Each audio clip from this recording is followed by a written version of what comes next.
Bonjour, donc Franck Menonville, sénateur de la Meuse, élu depuis 2017 au Sénat. Je suis vice-président de la Commission des affaires économiques et membre de la Commission des affaires européennes.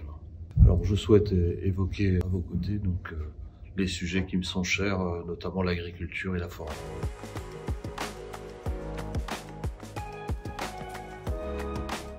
Le changement climatique a un fort impact sur les forêts puisque dans toute l'Europe et en particulier dans certaines régions de France est en train d'être ravagées les forêts entières, notamment des forêts de résineux avec un parasite qui s'appelle le scolyte. C'est un parasite qui est détruit en principe en période hivernale par des froids importants et finalement depuis un certain nombre d'années, les hivers étant plus doux, il y a un développement important et nous estimons en France que par exemple, certains résineux comme l'épicéa disparaîtra en dessous de 700 mètres d'altitude, d'autres pathogènes, et puis également tout simplement une forêt qui souffre depuis plusieurs années des épisodes de sécheresse et de fortes chaleurs estivales.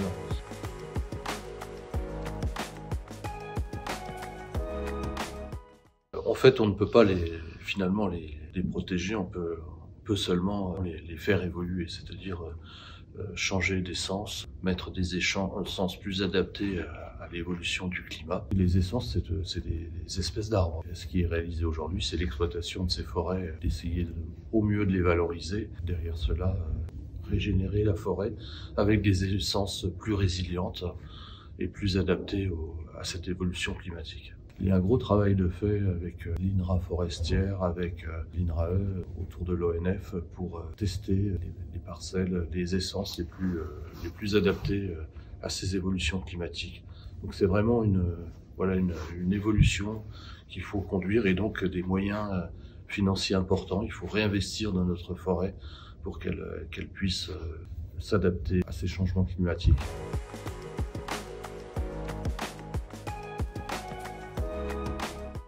Les défis sont multiples. Il y a le défi au niveau français qui est le renouvellement des générations. Je pense que c'est un défi important. Il faut que des jeunes s'installent en agriculture pour renouveler nos agriculteurs qui approchent de la retraite. J'ai un chiffre, c'est certain, il y a un tiers des agriculteurs actuels qui ont plus de 55 ans. Donc le renouvellement des générations, c'est un enjeu actuel. Il y a bien évidemment l'enjeu aussi économique. Différentes crises ont traversé l'agriculture et notamment il faut assurer du revenu à nos agriculteurs. Oui, parmi les défis aussi de notre agriculture, c'est également de conserver son rang. Notre agriculture doit être bien évidemment une agriculture forte sur notre territoire, mais elle doit garantir la sécurité alimentaire, la souveraineté alimentaire de notre pays et au niveau de l'Europe. Au niveau du réchauffement climatique, là aussi, l'agriculture est complètement au cœur aussi des évolutions qu'elle devra conduire pour s'adapter, pour être plus résiliente à des aléas climatiques toujours plus importants.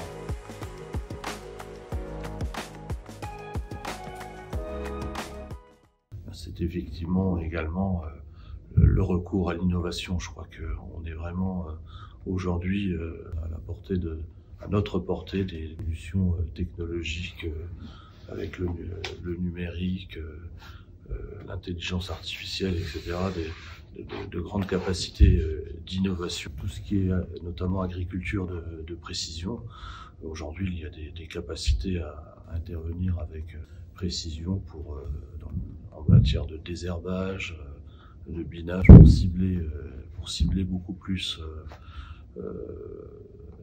les interventions. C'est un exemple parmi tant d'autres. Il y a aussi tout ce qui est satellitaire, drone pour l'observation des cultures, pour développer des modèles. Et puis je pense qu'un autre grand défi va être aussi la recherche variétale génétique pour essayer de promouvoir des variétés de plantes, de céréales plus résilientes à la sécheresse, aux pathogènes, aux maladies. Enfin voilà, je pense qu'il n'y a pas de solution unique, c'est un mix de solutions.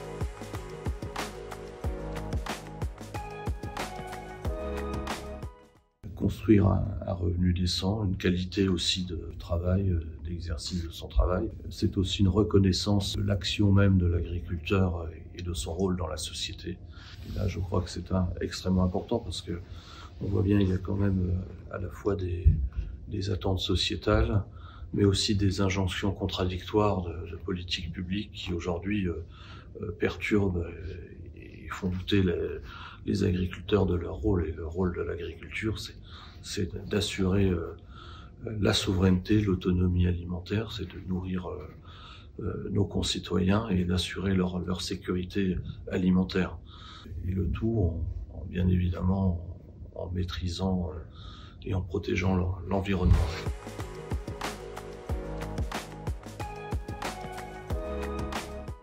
La politique agricole commune, c'est encore aujourd'hui une politique majeure et ça a été la première grande politique à l'échelle de la construction européenne. On aborde une nouvelle réforme Moi, je pense que ce qui est absolument essentiel, c'est bien évidemment de garantir cette politique, mais surtout d'en faire une politique la plus commune possible. Ce qui est absolument indispensable, c'est aussi d'éviter les distorsions de concurrence entre pays européens.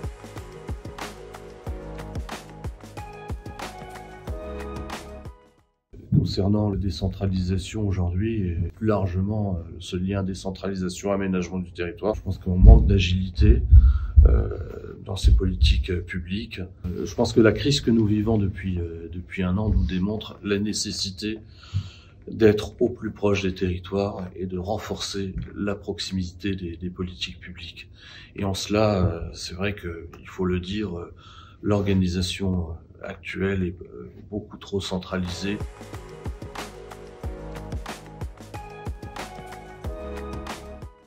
Je pense qu'il y a aussi la nécessité aussi de renforcer, face à ce que nous avons vécu depuis un an, le rôle des régions. Moi je pense dans deux axes, qu'elles soient plus présentes et plus associées aux politiques sanitaires, et notamment, moi j'aspire à un copilotage, j'allais dire, de l'ARS avec une place plus importante des régions dans le pilotage des ARS. Et puis je pense qu'il y a un enjeu absolument essentiel qui est le lien emploi, formation. Et là aussi les régions demain doivent leur confier beaucoup plus de missions dans le domaine de l'emploi et de la formation professionnelle.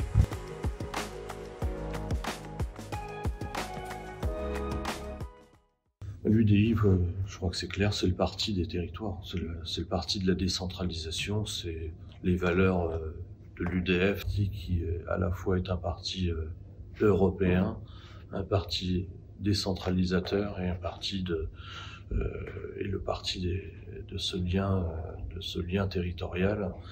Et d'ailleurs, c'est la troisième force territoriale en matière d'élus, et je crois que les élus qui s'y engagent ont cette vision de la décentralisation et du rôle des territoires dans notre République.